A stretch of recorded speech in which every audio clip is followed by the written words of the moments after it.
സന്യാസമഠങ്ങളിലെ 3 വ്രതങ്ങളും കട്ടി കുറയ്ക്കാനും കെട്ടിക്കിടക്കാതിരിക്കാനും വേണ്ടിയാണ്. അനുസരണം, കന്യാവ്രതം, ദാരിദ്ര്യം. ഈഗോ വഴി വിട്ട് ഈശോ വഴിയിലേക്ക് ഒരാൾ വരുന്നതിന് വേണ്ടിയാണ് അനുസരണം വ്രതമാക്കുന്നത്. എൻ്റെ ഇഷ്ടം, എൻ്റെ പേര്, എൻ്റെ താല്പര്യം, എൻ്റെ സുഖം, ഇങ്ങനെ എൻ്റേതെല്ലാം മാറി നിൻ്റെ ഇഷ്ടം, നിൻ്റെ രാജ്യം എന്ന അവസ്ഥയിലേക്ക് ഉയരാനാണ് അനുസരണവ്രതം.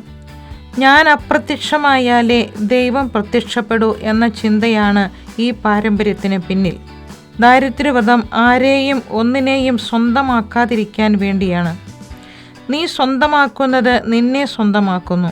അതുകൊണ്ട് ഈശോയല്ലാതെ മറ്റൊന്നും സ്വന്തമാകാതിരിക്കുക.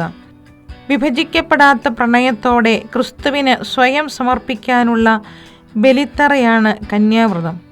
മഠങ്ങളിൽ നിന്ന് മഠങ്ങളിലേക്ക് ട്രാൻസ്ഫർ പോലും പ്രതീകാത്മകമാണ്. എങ്ങും കെട്ടിക്കിടക്കാതെ പുഴ പോലെ ഒഴുകണം.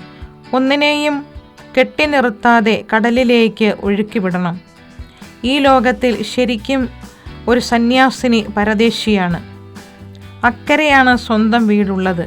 അതുകൊണ്ട് ശിരോഭാരം കുറയ്ക്കണം, പാണ്ഡിത്യ ഗർഭഭാരം കുറയ്ക്കണം, ആത്മീയ അഹങ്കാരഭാരം കുറയ്ക്കണം, പ്രതീക്ഷകളുടെ ഭാരം കുറയ്ക്കണം, ബന്ധങ്ങളാകുന്ന ബന്ധങ്ങളുടെ ഭാരം കുറയ്ക്കണം. കാരണം വെട്ടത്തിൽ ജീവിക്കുക എന്നതിനർത്ഥം കട്ടിയില്ലാതെ ജീവിക്കുക എന്നു തന്നെയാണ്.